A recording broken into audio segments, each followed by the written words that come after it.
اعوذ باللہ من الشیطان الرجیم بسم اللہ الرحمن الرحیم۔ صحیح بخاری شریف جلد اول حدیث نمبر 1۔ رسول کریم صلی اللہ علیہ وسلم نے فرمایا، تمام اعمال کا دار و مدار نیت پر ہے، اور ہر عمل کا نتیجہ ہر انسان کو اس کی نیت کے مطابق ہی ملے گا۔ پس جس کی ہجرت ترک وطن دولت دنیا حاصل کرنے کے لیے ہو یا کسی عورت سے شادی کی غرض سے ہو، پس اس کی ہجرت ان ہی چیزوں کے لیے ہوگی جن کے حاصل کرنے کی نیت سے اس نے ہجرت کی ہے۔ حدیث نمبر 2۔ بسم اللہ الرحمن الرحیم۔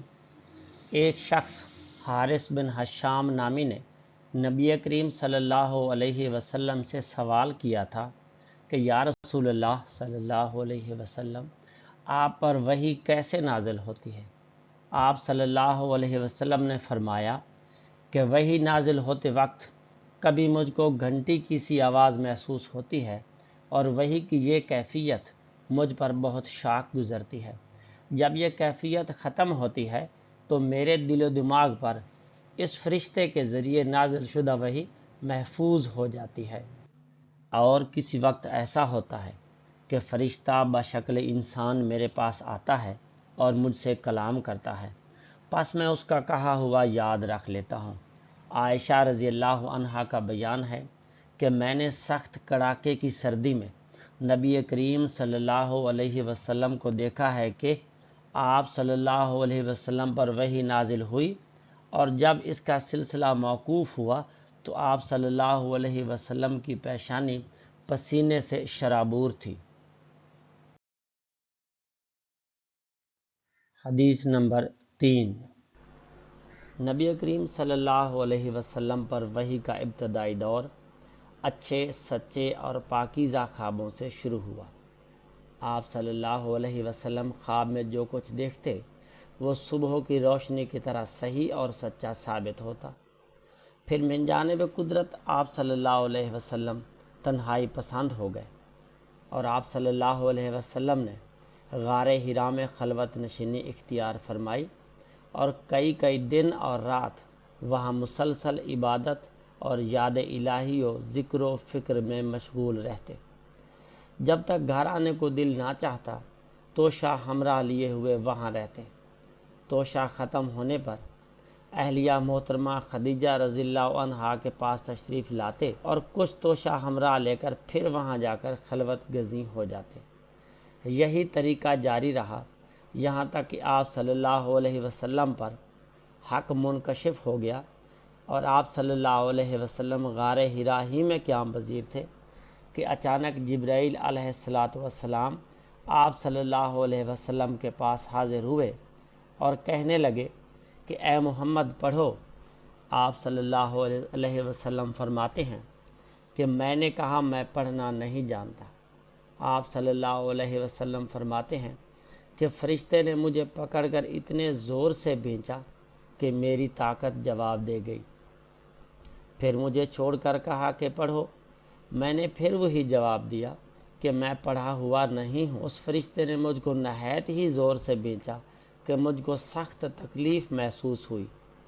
پھر اس نے کہا کہ پڑھ۔ میں نے کہا کہ میں پڑھا ہوا نہیں ہوں۔ فرشتے نے تیسری بار مجھ کو پکڑا اور تیسری مرتبہ پھر مجھ کو بھینچا، پھر مجھے چھوڑ دیا اور کہنے لگا کہ پڑھو اپنے رب کے نام کی مدد سے، جس نے پیدا کیا اور انسان کو خون کی پھٹکی سے بنایا۔ پڑھو، اور آپ کا رب بہت ہی مہربانیاں کرنے والا ہے۔ پس یہی آیتیں آپ صلی اللہ علیہ وسلم جبرائیل علیہ السلام سے سن کر اس حال میں غار حرا سے واپس ہوئے کہ آپ صلی اللہ علیہ وسلم کا دل اس انوکھے واقعے سے کانپ رہا تھا۔ آپ صلی اللہ علیہ وسلم حضرت خدیجہ کے ہاں تشریف لے گئے اور فرمایا کہ مجھے کمبل اوڑھا دو، مجھے کمبل اوڑھا دو۔ لوگوں نے آپ صلی اللہ علیہ وسلم کو کمبل اوڑھا دیا۔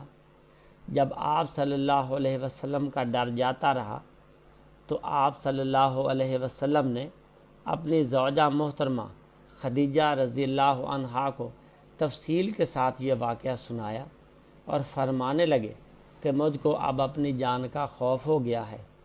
آپ کی اہلیہ محترمہ خدیجہ رضی اللہ عنہا نے آپ کی ڈارس بندھائی اور کہا کہ آپ کا خیال صحیح نہیں ہے، اللہ کی قسم آپ کو اللہ کبھی رسوا نہیں کرے گا۔ آپ تو اخلاق فاضلہ کے مالک ہیں، آپ تو کنبہ پرور ہیں، بے کسوں کا بوجھ اپنے سر پر رکھ لیتے ہیں، مفلسوں کے لیے آپ کماتے ہیں، مہمان نوازی میں آپ بے مثال ہیں، اور مشکل وقت میں آپ امر حق کا ساتھ دیتے ہیں۔ ایسے اوصاف حسنہ والا انسان یوں بے وقت ذلت و خواری کی موت نہیں پا سکتا۔ پھر مزید تسلی کے لیے خدیجہ رضی اللہ عنہا آپ صلی اللہ علیہ وسلم کو ورقہ بن نوفل کے پاس لے گئی، جو ان کے چچا زاد بھائی تھے اور زمانہ جاہلیت میں نصرانی مذہب اختیار کر چکے تھے اور عبرانی زبان کے کاتب تھے۔ چنانچہ انجیل کو بھی حسب منشائے خداوندی عبرانی زبان میں لکھا کرتے تھے۔ انجیل سریانی زبان میں نازل ہوئی تھی، پھر اس کا ترجمہ عبرانی زبان میں ہوا۔ ورقہ اسی کو لکھتے تھے۔ وہ بہت بوڑھے ہو گئے تھے، یہاں تک کہ ان کی بینائی بھی رخصت ہو چکی تھی۔ خدیجہ رضی اللہ عنہا نے ان کے سامنے آپ صلی اللہ علیہ وسلم کے حالات بیان کیے اور کہا کہ اے چچا زاد بھائی، اپنے بھتیجے محمد صلی اللہ علیہ وسلم کی زبانی ذرا ان کی کیفیت سن لیجئے۔ وہ بولے کہ بھتیجے، آپ نے جو کچھ دیکھا ہے اس کی تفصیل سناؤ۔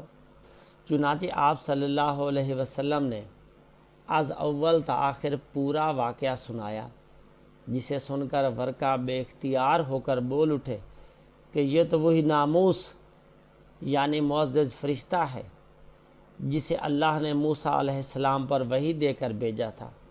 کاش میں آپ کے اس عہد نبوت کے شروع ہونے پر جوان عمر ہوتا، کاش میں اس وقت تک زندہ رہتا جب کہ آپ کی قوم آپ کو اس شہر سے نکال دے گی۔ رسول اللہ صلی اللہ علیہ وسلم نے یہ سن کر تعجب سے پوچھا کہ کیا وہ لوگ مجھ کو نکال دیں گے، حالانکہ میں تو ان میں صادق و امین مقبول ہوں۔ ورقہ بولا، ہاں یہ سب کچھ سچ ہے، مگر جو شخص بھی آپ کی طرح امر حق لے کر آیا، لوگ اس کے دشمن ہی ہو گئے ہیں۔ اگر مجھے آپ کی نبوت کا وہ زمانہ مل جائے تو میں آپ کی پوری مدد کروں گا۔ مگر ورقہ کچھ دنوں کے بعد انتقال کر گئے، پھر کچھ عرصہ تک وحی کی آمد موقوف رہی۔